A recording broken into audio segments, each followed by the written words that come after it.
तो लोग आ रहे हैं, अब उनको रुकना पड़ेगा। रुकने का आपके पास तो एक ही उपाय है, अंगूठे खोजना। इस समय का कौन अंगूठा हो सकता है इसको काटे? जैसे इन्होंने कहा स्कॉलरशिप, आज का अंगूठा।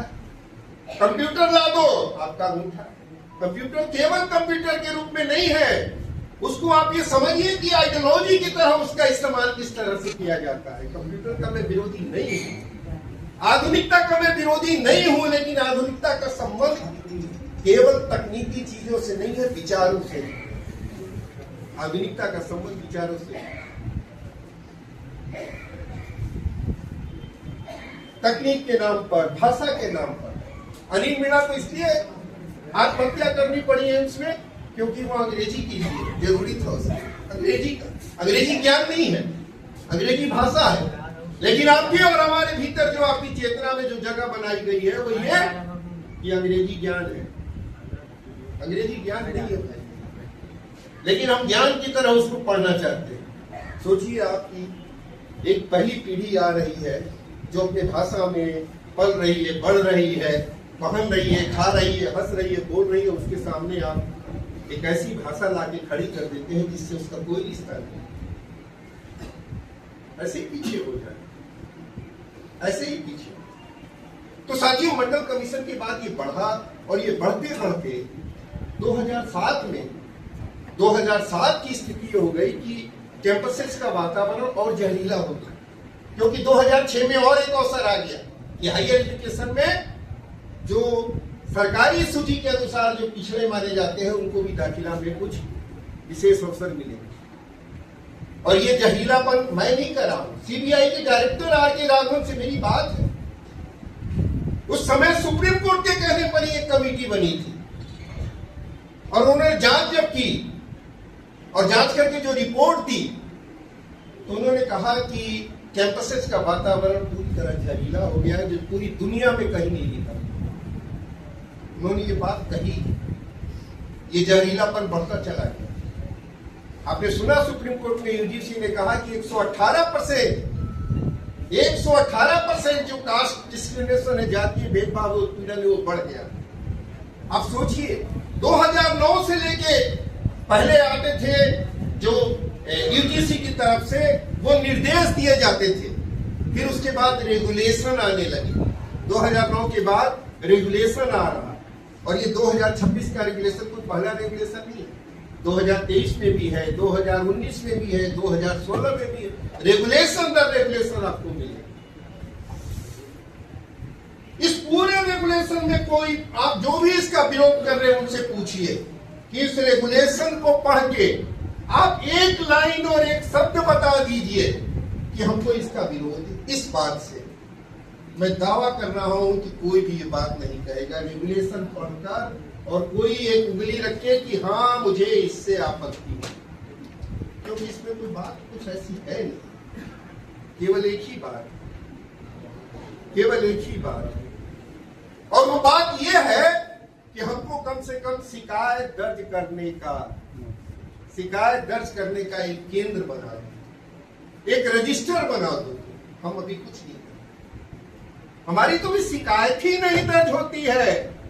कार्रवाई की बात तो हम बाद में करेंगे, शिकायत तो दर्ज कर लो भाई मेरे। केवल ये एक समता अवसर केंद्र बना देंगे। और ये भी बात है इसमें शामिल कि किसी को कोई सजा नहीं मुकर्रर की गई, कोई इसके लिए सजा इसमें नहीं। और इसमें यह भी बात शामिल है कि जिसके खिलाफ अगर कोई शिकायत हो भी रही है तो उसे अपील करने और अपील करने के लिए बेहतरीन से बेहतरीन वकील मुहैया कराया जाएगा। इसमें प्रावधान है। अब आपको क्या चाहिए? हमारे साथ जो हो रहा है वो हम बयान कर रहे हैं। आप ये कह रहे हैं जिसको कि इसमें कुछ नहीं है कि हमारे साथ ऐसा हो सकता है। आप मेरे साथ हजारों सालों से ऐसा कर रहे हैं और हम कह रहे हैं केवल मेरी शिकायतें दर्ज कर। SC/ST एक्ट में भी कोई सजा नहीं होती है बहुत ज्यादा, 2% 3%। अगर सजा है तो बहुत है, नहीं, लेकिन कम से कम हम अब 10 तो कर सकते हैं कि 1 लाख लोगों पर आपने किया। रेगुलेशन में साथियों बस यही है, कहीं से कोई सजा नहीं है कि वीसी जो है इसको हटा दिया जाएगा, वाइस चांसलर को हटा दिया जाएगा, प्रिंसिपल को हटा दिया जाएगा, ऐसा नहीं। कोई आपको ये बात इसमें शामिल नहीं। ये भी नहीं है कि हटा दिया जाएगा तो उसके बाद उसको नहीं बनाना है, ऐसा भी नहीं। फिर भी इसका साथियों दरअसल ये यूजीसी के रेगुलेशन का विरोध नहीं है, यह विरोध यूजीसी रेगुलेशन का नहीं है। ये विरोध किस बात का है, इसे दरअसल हमको समझना सबसे पहले। और मैं ये समझता हूं कि देखिए, ये इसको चारों तरफ से आप समझने की कोशिश कर सकते हैं। और मैं एक बात जो घटना आपको समझने के लिए केवल कर रहा हूं, 2006 की एक घटना है खैरलांजी, महाराष्ट्र में खैरलांजी की घटना। और जितनी भी पिछली घटनाएं हुई हैं उसमें वो घटना इस लिहाज से अलग घटना है कि वो इम्पावर्ड लोग, यानी कि जिन्होंने अपनी ताकत से पढ़ाई लिखाई कर ली, कुछ आर्थिक रूप से संपन्न हो गए, वो वैसे लोगों के खिलाफ हमले की शुरुआत। इम्पावर्ड जो भी हो गए, आप कह रहे थे ना कि कई कुछ लोग कह रहे हैं कि जो दंगे हुए, दंगे कहां हुए, आप इस बात पर गौर करें, दंगे कब हुए इस बात पर गौर करें। दंगे हुए मुरादाबाद में, दंगे हुए भागलपुर में, दंगे हुए अलीगढ़ में। ये क्या सेंटर है,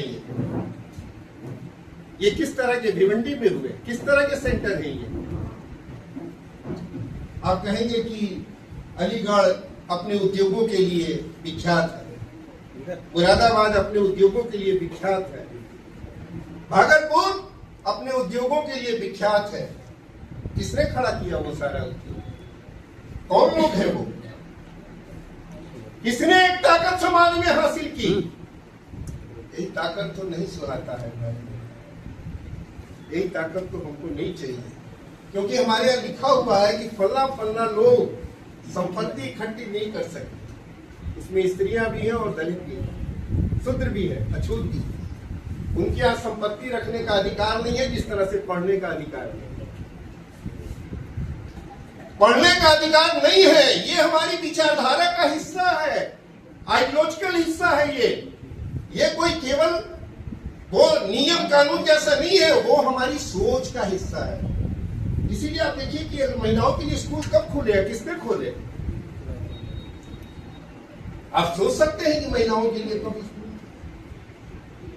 ज्योतिबा फूले, सावित्रीबाई फूले, उसी के इर्द गिर्द सारे जो 2-4 स्कूल खुले हैं, उसी के इर्द गिर्द खुले।